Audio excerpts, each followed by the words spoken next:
Welcome to Homeschool. So, in today's class, we are starting with the class 10 social. Alright, so there are two parts, or part 1 and part 2 in the social of class 10, and we'll be completing the whole syllabus of the part 1 and part 2. So, before going to the first chapter, I would just give a small or a brief introduction of the syllabus, like what exactly are the parts which are there in the social of the class 10th. Alright. So we get to see various parts there. So first part is the history. We have history. We have political science. We have political science. What exactly is the history? History, it deals with the past of the India. Whoever have come to India, who have ruled India, or which countries have ruled India, and how exactly India faced the problems during their rule, as well as how did India fight against them so that we get the independence, so that the India gets the independence and we have our own governance. So each and everything, different wars, who were the rulers and who were the kings, what were the kingdoms and which were the dynasties which actually came up in the past, and who were very powerful, who became weak there, as well as who cheated there also. Okay, each and everything we'll be studying in detail in the history. So who came to India, how did they rule India, and what were the problems India faced during their rule, as well as how did India fight against those foreign rulers, and how did India gain independence. So all this in detail we'll be studying in the history part. And then in the political science part, so this is mainly about the problems of the India, or problems the Indians actually faced for the development of their country. That is during the British rule, or even after gaining the independence, whether it is before the independence or it is after the independence, there were many problems faced by its Indian citizens, and few among were unemployment, as well as the corruption, terrorism. These were severely infecting the country at that time, and people were sick because of that. So all the problems before the independence as well as after the independence, what India faced, we will be dealing in the political science, as well as its solutions. What were the solutions came up, who actually gave the reforms, or who actually helped the country to fight against all these problems like unemployment, like terrorism, corruption and everything, as well as there was a severe inequality between the people. So all these problems were very beautifully dealt by many leaders actually at that time. So all those problems and their solutions are studied in the political science. Then the next part is the sociology. Sociology. So sociology basically deals with the problems between the people. In case of the political science, what did we study? There we studied the problems which were hindering the development of the country actually. But here in the sociology, we deal with the problems which are hindering the development of an individual. How exactly a society has to be developed, how the people who are staying in that society have to develop. So that should be studied in the sociology. How is the society, how exactly a society was formed, how were people linked to each other, and what were the problems for the linking of the people. There was casteism at that time, there was racism at that time, poor and rich, a difference was a lot in the society at that time, as well as very important is men and women. Women were not at all given a proper position at that time. So each and every problem which are there in the society, which is hindering the building of the society, is studied in the sociology. And at the same time, the solutions which were given for the development of a society is also being studied in the sociology part. In the political science, what do we study? What are the problems which are hindering the development of the nation? We studied in the political science. In the sociology, we study what are the problems or what are the policies which we have to come up so that our society will develop. Society is developing means the individual is developed. People who are staying in the society, the citizens of the country have to develop to the utmost. Alright. Then next one is the geography. So what do we study in the geography? In the geography, we study like where is the India placed in the world map, what is its position, as well as what are its demographic details, physiographic details, what are the natural resources, as well as like what exactly is the natural resources like forest, soil, each and everything, land resource, water resource, forest resource, soil resource. India is rich in the natural resources and each and every resource is being studied in the geography, as well as what is the position of the country or what exactly is the or where exactly the India lies in the world map. Each and every detail we are going to study in the geography part, as well as we are also studying how exactly India is benefited, whether the India is benefited more by the landways, whether India is benefited by the sea route, or how exactly it is benefited. All right. What are the mountains? What is the pride of the country? So everything is being studied in the geography part. Then moving on to the economics. In the economics, we study how exactly India is being developed, what are the policies or economically how a country should grow or how a country should be made strong, what are the policies that are required for the development of a nation, and how exactly the system of the economy should be so that each and every citizen have a proper life, each and every citizen will get their livelihood easily. So all the policies, especially the rural development. See, urban and rural were actually two important strategies at the time of the independence, even before the independence, because the urbanization was going on very fastly, whereas the rural was living behind, or the rural places were lacking behind with all the amenities at that time. Even today we face the problem. Of course, there is a lot of development, but still there is a problem in the rural places. There is a lacking of many amenities. So the economics or the economy majorly deals with the rural development. See, remember one thing, if the rural areas are developed, it means that the country is developed. All right. However, whatever the urbanization is going on, it doesn't matter. If the rural development is going on fantastically, then remember that the country is doing good. All right. So in the economics, we are majorly dealing with the policies and the strategies which a country has to come up for the development of its economy. And very importantly, we are studying the rural development here. Alright, next is the business studies.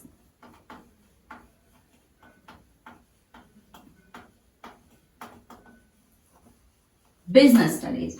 What do we study here in the business studies? So here we mainly study about the banking systems. All right. See, why is banking system so important? Why it is being given a particular section in your syllabus? Why is it? Because see, as I said, the corruption is a very major problem which the developing countries are facing. We are not speaking about the developed countries. Of course, corruption is also a problem in the developed countries, but in the developing countries, it's a major problem because the economy is getting shed. All right, the economy is getting shed because of the corruption. Because more the corruption, more is the black money, the taxes are not being paid to the government. So government is incurring the loss, isn't it? So for that purpose, each and every transaction which is going on in the country should be legalized.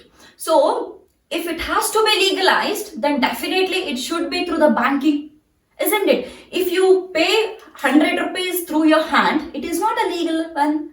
You are paying it without the eye of the government, isn't it? So what you're paying 100 rupees, if you're not getting the bill from a particular shop or whatever, it means that amount is not accounted. It is not going to the government. Only if you get the bill, then it is going to the government, isn't it? So when the amount is not accounted, it is a loss to the government. Wherein if you pay it through your bank, then definitely the amount is accounted.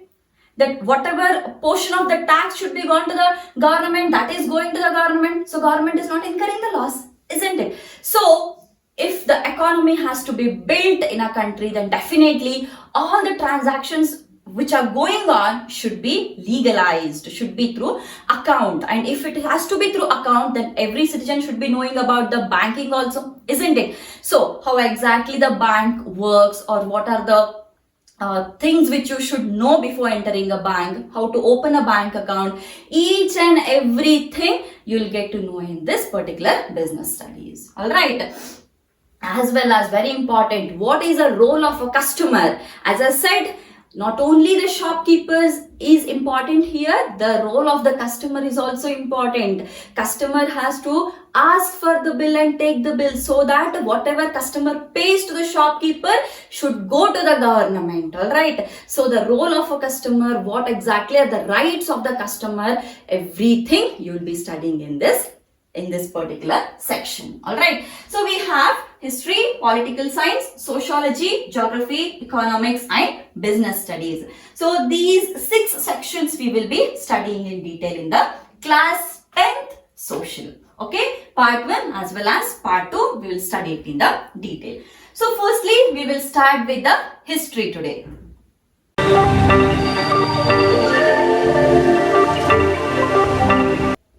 So we shall start with the first chapter of the history, that is advent of Europeans to India. So what does the advent of Europeans means?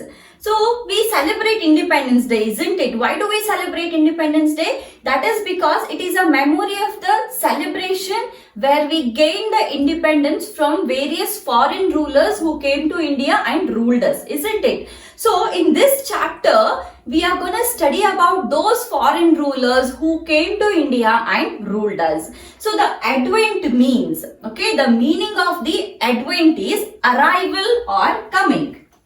It means that arrival or coming.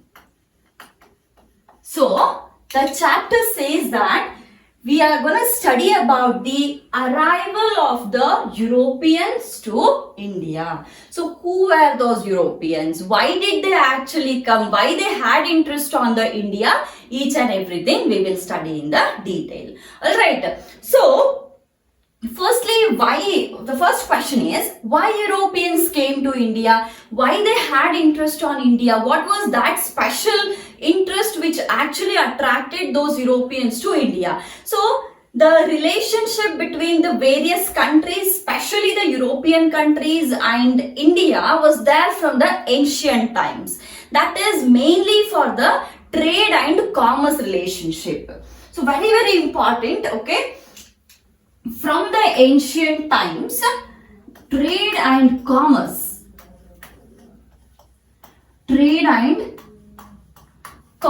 relationship was there between India and other European countries. So that continued till the Middle Ages, as well as even today also we have many relationship between these European countries in terms of trade and commerce. But the ancient times relationship between the European countries and India for the trade and commerce held a very important position, because that actually gave a chance to create the history of the India. Alright, and what was that trade and commerce? What actually attracted the Europeans here? So what attracted Europeans was spices.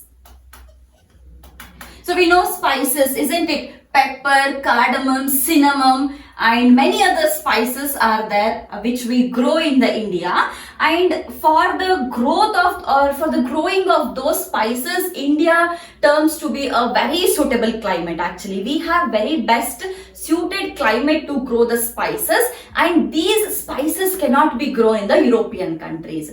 But they need the spices because European people, they eat meat a lot. Meat is the staple food of the Europeans, and they require the spices to protect or to preserve the meat as well as to garnish the meat. So the spices had a very important place in those Europe, and those spices were available in India. Hence, they gained the attraction towards the Indian continent. Alright. As well as at the same time, the silk and the cotton.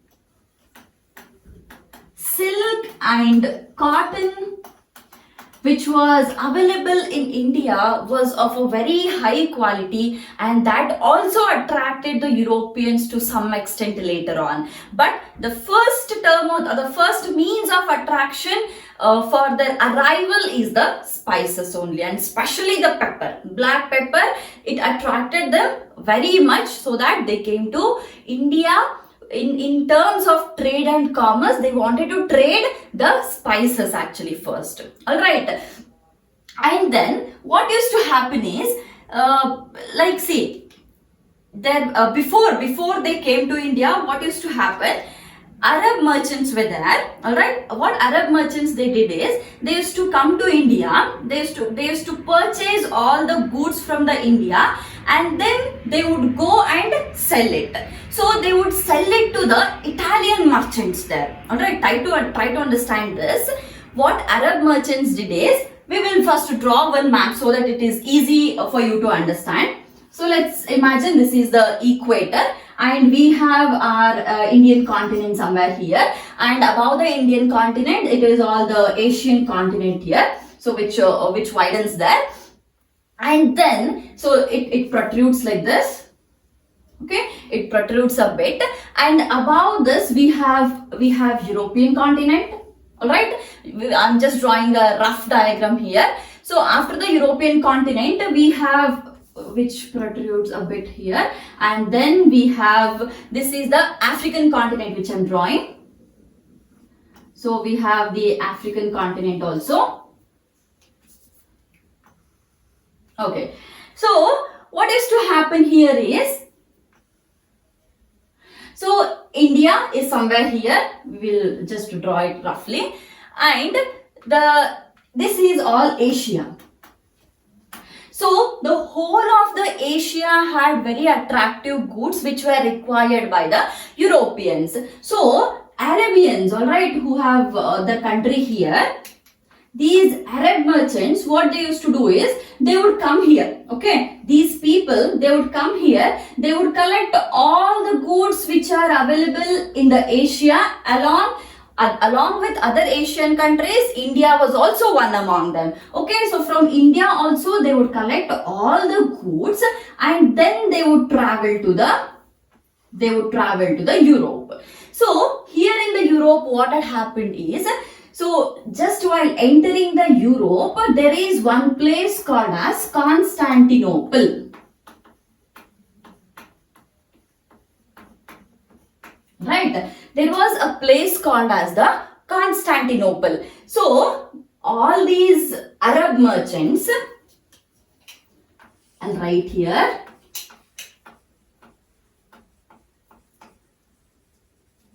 what they would do, Arab merchants, they would buy all the goods from the Asia, and then they would take it to the Constantinople here. Alright, here in the Constantinople, what used to happen? So Constantinople is a gateway for the Asia and the Europe. So here in the Constantinople, what used to happen? Italian merchants,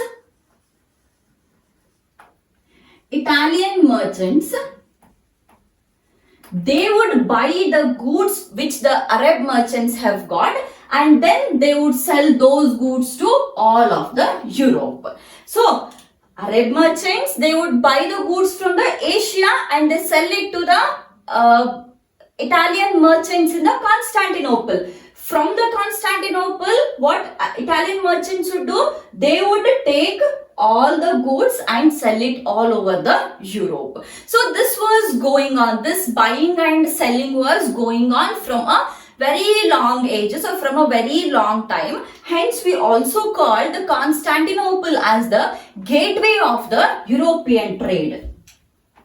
It's called as gateway of European trade. So this is actually the connection or the linking city for that international trade at that particular time. All right, Constantinople. So Arab merchants as well as Italian merchants, they gained huge profits as well as they had gained a monopoly actually. So monopoly is it is like only one single person has got all the control over it. So it was like that. So the Arab merchants and the Italian merchants, they had gained the complete control of the trade which was happening between the Asia and the Europe. So only these people were profitized actually. So what happened at the same time when this all was going on, there were some other peoples, there were some other merchants also, that is specially from the Spain. So Spain and the Portugal merchants, they also wanted to enter the trade. But that was not possible because these Arab merchants and Italian merchants, they had already gained a very good control and they had the monopoly over the trade. So the entry of the Portugal and the Spain merchants to buy the Asian goods and sell it in the Europe was not possible for them. So at that time what happened? One more incident happened, that is the famously, the whole topic is called as fall of Constantinople. Fall of Constantinople. Okay. So what happened? Constantinople, we saw that was the place where actually Arab merchants and Italian merchants met, and Arab merchants had sold their goods to the Italian merchants. So Constantinople was a very important place at that time. So let's imagine we have Constantinople here. So at that particular time what happened in the year 1453? Okay, in the year 1453, this area was attacked by the Ottoman Turks. All right, Ottoman Turks captured the, I'll write it here, in the 1453, Ottoman Turks captured the way to the Constantinople.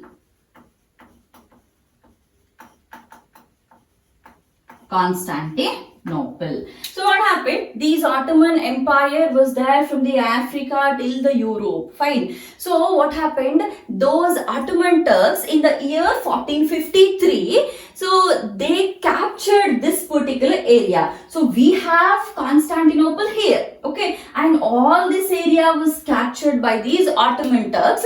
And now if the Arab merchants, okay, if these Arab merchants have to carry the goods to the Constantinople, definitely they have to cross this Ottoman Turks captured area, isn't it? They have to cross this captured area. So the problem was, while crossing those areas, these Ottoman Turks, they started levying the very high taxes there. So they started adding high taxes. If you have to cross our empire, so this was all under the Ottoman Turks. So if you have to cross this area and reach Constantinople, then you have to pay higher taxes. So very high amount taxes was levied by the Ottoman Turks. So as a result of this, what happened?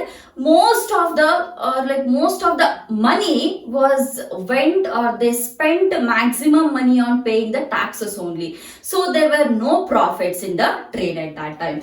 Previously, when the Arab merchants and Italian merchants, they started trading, at that time they had very huge profits, very good profits for that. But when the Ottoman Turks captured it, they had to pay very huge taxes, and since they had to spend more amount on the taxes, the profits came down. Okay, so the profit share for these trade, they started coming down, and at the same time, we will write it.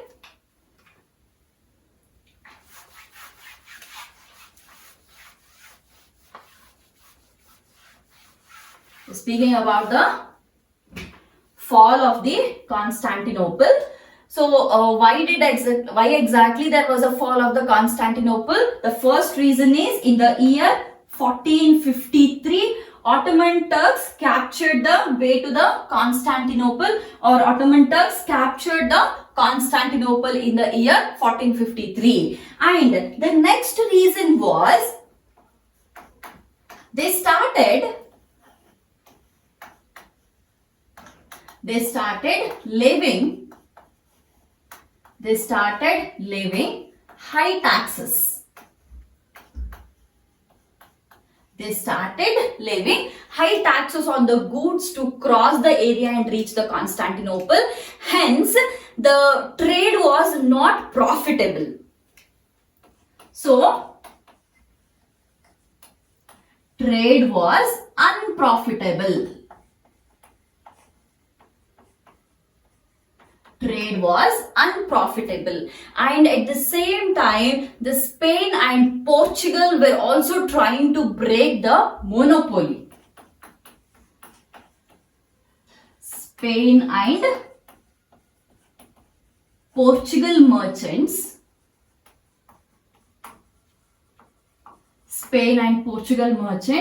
were trying to break monopoly. Monopoly of whom? It was to break the monopoly of the Arab merchants and the Italian merchants. As I said, they had gained the monopoly over the trade. So hence, Spain and the Portugal people were trying to break that monopoly of the Italian traders and the Arab traders or Arab merchants. So what they wanted, now this particular route is blocked, because if they have to cross this route and go, they have to pay very huge taxes, which is a great loss for the traders. So what they did, especially what these Spain and Portugal people they did, is they started encouraging the sailors to discover a new route to the India. Okay, so Spain and Portugal people, they encouraged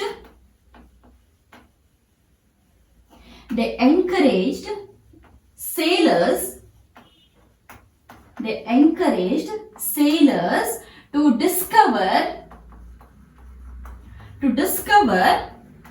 new route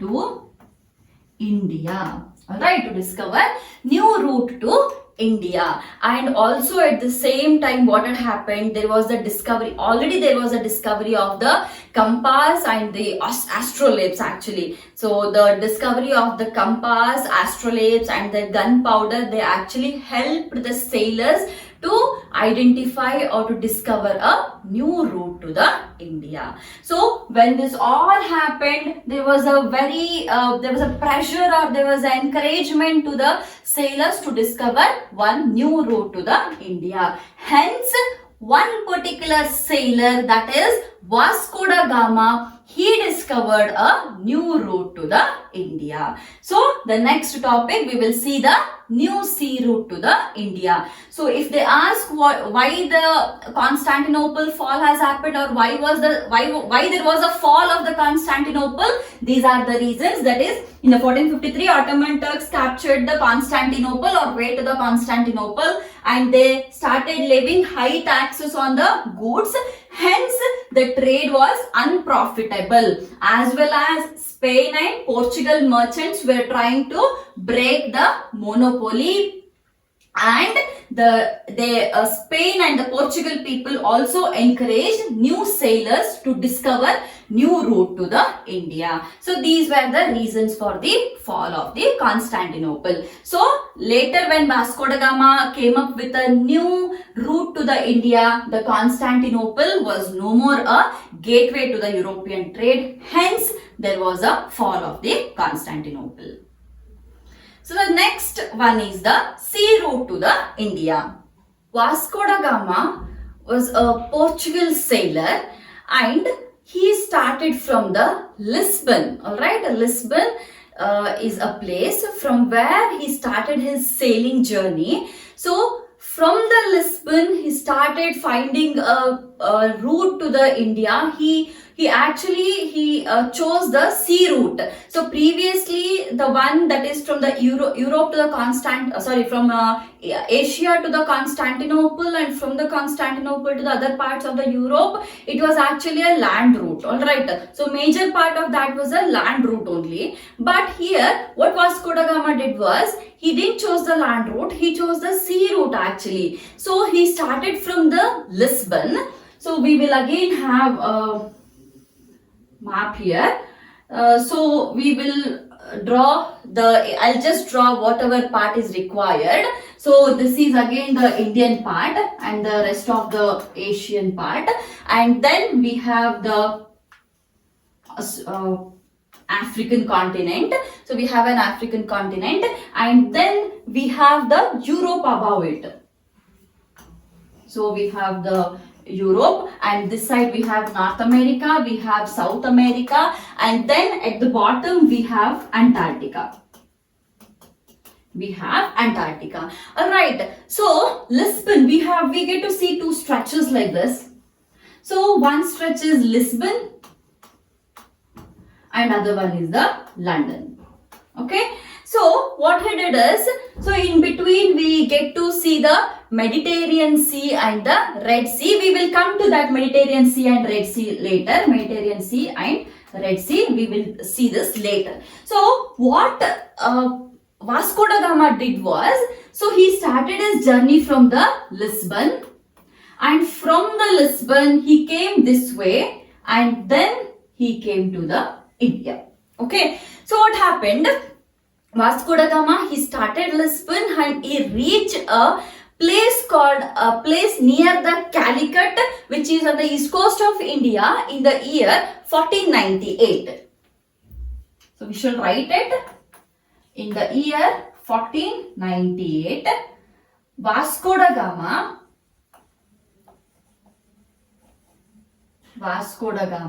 reached India. Vasco da Gama reached India near Calicut.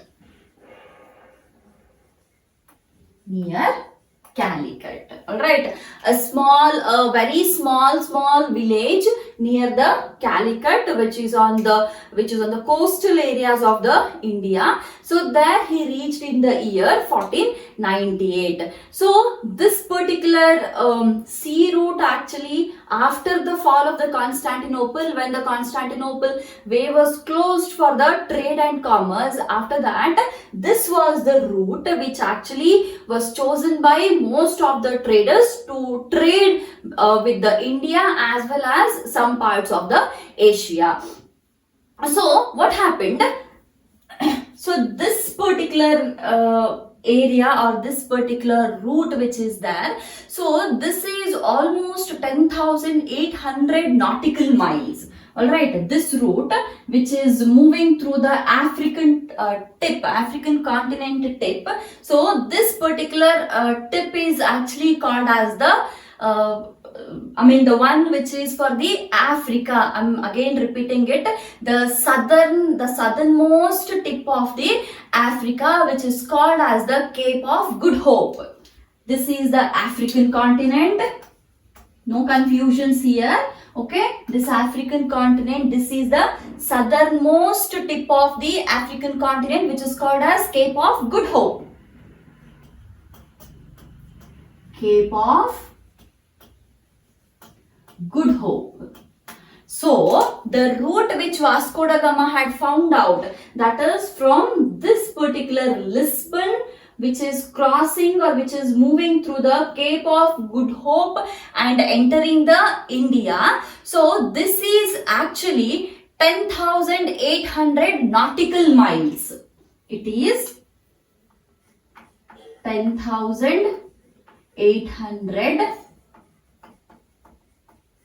nautical miles, which is very far, which is very farther distance. Okay, this distance is a very longer distance. So later what happened, so there was one more route which was discovered. So that was mainly in the through the Egypt, actually, in the year 1896.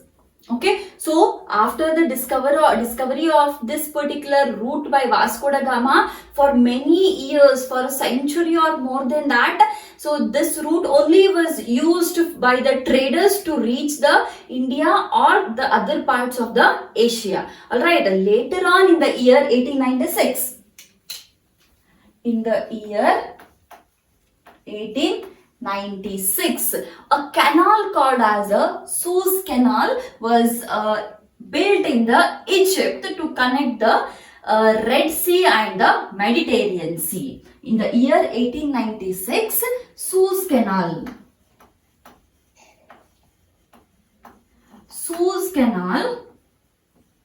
was built in Egypt, which connected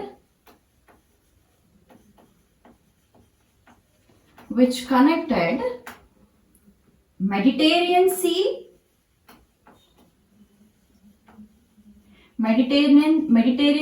and Red Sea.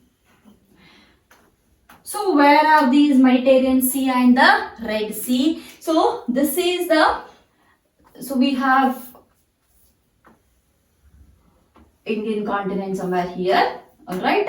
So this is the Red Sea part and this is the Mediterranean Sea. Okay. So this is the Mediterranean Sea and this is the Red Sea. So what, so the route which they found, that is the route which was newly found through the Egypt was, so very easiest route. So from here directly they entered the Red Sea, and through the Red Sea it was to the Mediterranean Sea, and then directly they entered the Europe. So this was a very longest distance, which was a distance of 10,800 nautical miles, whereas this particular distance through the Suez Canal was only a distance of 6,200 nautical miles. So this distance was only 6,200 nautical miles. So 1 nautical mile means 1.85 kilometers. Okay, 1 nautical mile is 1.85 kilometers.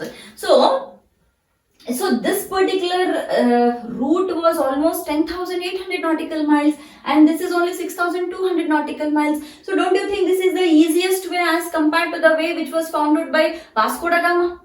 Isn't it? So after this Suez Canal was built through the Egypt, which connected this Red Sea and the Mediterranean Sea, later on the merchants stopped using this particular route and they started using this Suez Canal to reach the Europe. Okay, so you have to remember this. The route which the Vasco da Gama found or discovered was going through the Cape of Good Hope, which is the southernmost tip of the Africa. Alright, and later on one more new route, that is the route through the Suez Canal. Suez Canal was built in the Egypt. Alright, and this canal was connecting two seas or two oceans, that is the Red Sea and the Mediterranean Sea. So since these two seas were connected, it was very easy for the Asians or the Indians to reach, or the traders who came to India. So it was very easy for them to reach the Europe, so which decreased the distance almost to the half. Okay. So this is about the new sea route to the India. So in the now next we will see who are the European traders. Now we have seen what was the trade, or what were the components of the trade, or what exactly was getting traded. It was the spices, silk and cotton was all getting traded. Along with that, many other things were also traded, but these were very important. And then from where it was traded, it was previously traded by through the Constantinople, and later on there was fall of Constantinople because Ottoman Turks, they captured it in the year 1453 and they started levying high taxes, so the trade became unprofitable, and the Spain and Portugals were also trying to break that monopoly, and they encouraged many new sailors to discover a new route. As a result of that, a new sea route to India was developed, and that was discovered by Vasco da Gama. Alright, from Lisbon, he started his journey through the Cape of Good Hope, which was the southernmost tip of the Africa, and then he reached India near the Calicut. Fine. So he reached India in the year 1498. So for many years, for centuries, the route which was discovered by Vasco da Gama was only used. So later on, one more new route, that is through the Suez Canal. Fine, that is through the Suez Canal, which was built in the Egypt. So that was developed, and it decreased the route for a longer kilometers. It decreased almost half of the way which was founded by the Vasco da Gama. It was 10,800 nautical miles, and the Suez Canal was only the 6,200 nautical miles. Hence, now the traders started using this Suez Canal route. Okay, so route is ready, the commodities are ready, everything is ready. Now, who were the traders? Who were those Europeans who came to India for the trade purpose? Next topic is European trade companies which came to India. So subscribe the channel and share the videos with all your friends so that everyone gets the benefit out of the classes. Alright. So I'll meet you all in the next class with the remaining topics. Alright. Bye bye.